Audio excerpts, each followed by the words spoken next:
Representative Corry, how are you, sir? Good morning. Jeez. Never in my life did I think I would have a walk-on. Yeah, well, How about that? You just blew that out of the water. Wow. that red sequin, robe that you wear, and Now all you got to do is I'm live kinda up doing to the it. boxer bounce right now, getting ready to come out. My wife is going to really have to check my ego when I get home this weekend. I was wondering if you're home or if you're over in Olympia. So you're over there. Are you over in Olympia at your home over there, or are you in the office this morning? So I'm in Olympia right now. I'll be headed to the office after we're done talking. But we start the next 2 weeks are going to be basically what we call floor action, which every day we're going to be on the House floor, and I'm on the leadership team, so I'm one of the ones that get to actually be in the building on the floor while we do our work. So how does that? What does that entail, Yeah. Chris? We knew that you got a leadership nod, and that's kind of what you're going to be doing, but we don't know exactly what the duties are in that regard. So I'm the assistant floor leader, and what that means is that we are myself and my colleague that run the floor. We're managing what's happening. So we're getting advance notice of what bills may be coming out. We're talking to ranking members from committees.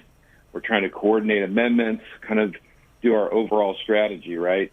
Because when you're in the majority, you've got the votes, but when you're in the minority, you get to talk. So we like to make sure that we've got our points in order, and that we know that if we've got a really bad bill, and the Democrats want to run it, they're going to have to listen to us talk for 4 to 8 hours. And sometimes that's enough to stop them. Sometimes they've got constituents they need to get their bills done for, and they're willing to listen to us. But our job is to make sure that goes smoothly, and it unites us as a Republican caucus. So, And how's that going?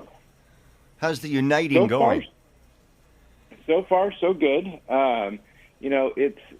Tensions are high overall in the legislature right now, and I wouldn't say it's Republicans versus Democrats. It's just this virtual thing is not how we're meant to operate. Yeah. And you can feel it, right? Because I think tensions and people are high. Like I said, people are, they're worried about things. I think that sometimes people are reading into things that aren't there just because you're not in person. You're doing more over email. So we really need to get back in person. That's a much better way to do our job. Well, what are your fellow lawmakers talking about when you say you're from Yakima and especially with COVID and things? I mean, are we still, kind of the feared Yakima, the area that's still, got a growing population of COVID-19 infections, or is it, or is the attitude like we're just kind of like everyone else? Yeah, I haven't picked up any attitude from anybody about what's going on over here. I think we've had our challenges, no doubt. Yeah. But so have lots of other parts of the state. Yeah. So good. Fortunately, I think our attitude has been more let's get through this rather than let's point fingers. So. Yeah. Well, you've got a virtual town hall coming up. Virtual Zoom town hall meeting. It's this Thursday at 6 p.m. with your colleague, 14th District State Representative Gina Musbrucker. Tell us about it. What do you want to hear from people? What do you expect to hear from people? So I never go into town halls with any sort of preset notion of what people want to talk about. I'm going to give a couple pieces of what I'm working on, what my priorities are, and then I want to hear questions. I will tell you, I'm looking for positives that have come out of this virtual session, and one of them is that our town hall is going to be over Zoom, which I think is going to be much more interactive than our traditional phone calls. And it's I think we'll have a much better reach as well. So I'm really looking forward to that. I mean, I haven't been able to get out and talk with people as much as I like to. We're not seeing people on a daily basis, so being able to interact with people from the district, I think, is going to be really important for me. By the way, I'm speaking to listeners now, if you are interested in becoming a part of this, being part of this, find the story at newstalkkit.com. It's up this morning, and we have links to get involved in that Zoom. How will it work? I mean, you'll give a statement and you just kind of go around the horn, ask questions? Yeah, so we'll have some moderators with us that can field questions from people, and then we'll connect them in. This is the first time I've done it, so I don't know all of how the magic works, but I know that we've got a couple staff members who have been doing this for all the Republican members, and they're really liking what they've seen so far. So it'll be magic. I don't know. I don't know any better way to put it. Yeah. We'll work people in and get our questions answered. Or get their questions answered. Chris, the last person we had on, who was it? Who was it a week ago? Oh, was it Gina? No, I don't think it was. But I'm embarrassed. One of your coworkers, and it just kind of spaces me now. But we were spending a lot of time talking about the appetite for taxation, and was it Jeremy Defoe? Yeah, yes, it was. Yes, Jeremy from the 15th. Thank you. We were talking about. There was an article in the paper that day, as I recall, about interest perking up on capital gains tax and that sort of thing. How do you read the appetite for taxation and likelihood of things like that moving ahead? So, appetite is an understatement. Starvation for taxes, apparently. I'll tell you what happened was, about a year ago, or a little less than that, when we were kind of in the height of the pandemic, and the lockdown started, and our economic forecast looked terrible. We were projected $8-9 billion shortfall. So, the Democrats were out saying, okay, well, we're going to have to raise revenue. So they started planning all this revenue tax increases. And instead of where, as you and I would just have to cut budget because we can't just go arbitrarily raise money. Right. The Democrats are saying, we got to raise revenue. Well, fortunately for us, the state's economy has bounced back. Now, obviously, we still have a long way to go, and a lot of businesses are hurting. But as far as revenues into the state coffers, we're almost back up to pre-pandemic levels. So you would think, okay, we're back up. State spending is up 70% over the last 7 years. We really don't need tax increases, and might not be the best time to do it. But no, they are hungry. We've got capital gains tax, gas tax, what other? I mean, and they want an income tax, and they want all these things. They want to add taxes to cell phones and landlines now to pay for other projects. And my philosophy has always been, well, let's prioritize. If the Republicans, I'm on the leadership team for the House Appropriations Committee, and we came up with our own Republican version of the budget that says, why don't we show you that we can fund our priorities, not cut basic services, and not raise taxes? And so we unveiled that last week as an effort to show there is an alternative to this. The sky is falling, gloom and doom. We don't need to raise taxes. We shouldn't raise taxes. Now is the worst time to raise taxes.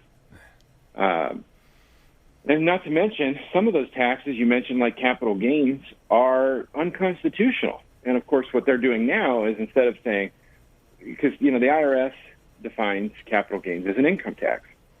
Well, an income tax is against the state constitution. But what we've done is we're now, and by we, I mean the proponents of the tax, not me personally, they're now calling it an excise tax. Well, it's not a tax on the income. It's a tax on the transaction. I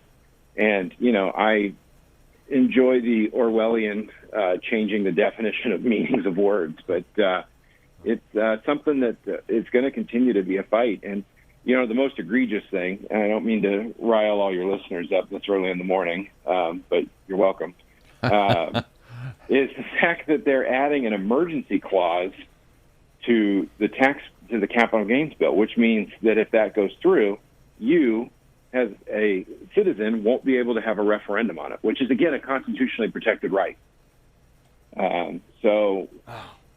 I'm fighting back on that. As a matter of fact, in appropriations yesterday, we heard a couple bills that had emergency clauses that were actually relatively benign in terms of what they did, but I got them stricken because I'm saying we need to be very consistent. Emergency has to be a true emergency, not a politically motivated way to avoid the citizens overturning something you don't want them to overturn.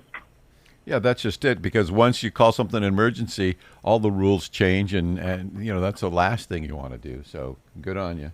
Yeah, and that emergency has a very, very specific definition. It's for the immediate health and preservation of the state. And I'm sorry, a capital gains tax is not needed for the immediate health and preservation of the state. Well, here we go. Well, I guess then we're just going to look forward to a stimulus check. Jeez, maybe you can help us pay that. Heard anything about stimulus checks? I know that you were helping people last time, so hearing anything, Chris? I think that I'm going to stay off the federal stuff because that's a whole mess of crazy I don't want to get into. Okay, then don't. But I will tell you. I will tell you this though. There is something that we have that's been in law. The Democrats placed in law about 12 years ago. It's called the Working Families Tax Credit. Nice. I offered an amendment to our emergency spending bill earlier this session. We had kind of some federal dollars that we had to spend to fund that at twice the amount. And what that does is it helps low and middle income families with basically a tax credit back.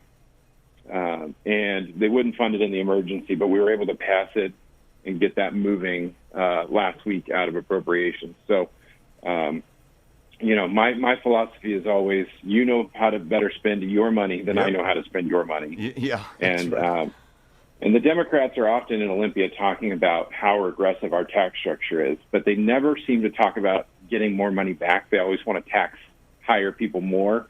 And I've never met somebody who said, I'm paying too much in taxes, but if you could just charge the guy that makes a little more money than me more, that would make me feel better about my tax situation. Yeah. So that's where we're at. Representative Chris Corry, good stuff. Hey, always great to hear from you and that you're fighting for us over in Olympia. Folks, if you want to get involved in the Thursday, 6 p.m. Virtual Zoom town hall, go to our website at newstalkkit.com. You can find a link there. I suppose you can also find it at your website, right? And at Gina's website. Chris Corry, is it Representative? Give me your website. It's representativechriscorry.houserepublicans.wa.gov. Honestly, just Google Chris Corry. Yeah. That'll. It's much easier than that ridiculously long website. Right on. Okay, and you can do the same for Gina Mossbucker, and find links from both of those web pages and from newstalkkit.com. Chris, always. Yeah. One last question. Any reason to think at this point that you guys won't be getting out on time? We shouldn't. They have single-party control. There's no reason that they can't agree to it. But until I see the sine die issued, don't hold your breath. Gotcha. All right, buddy. Yeah. Thank you, sir. Good to hear from you as always. Keep up the good fight, and we'll be talking to you down the road. Thank you, Chris.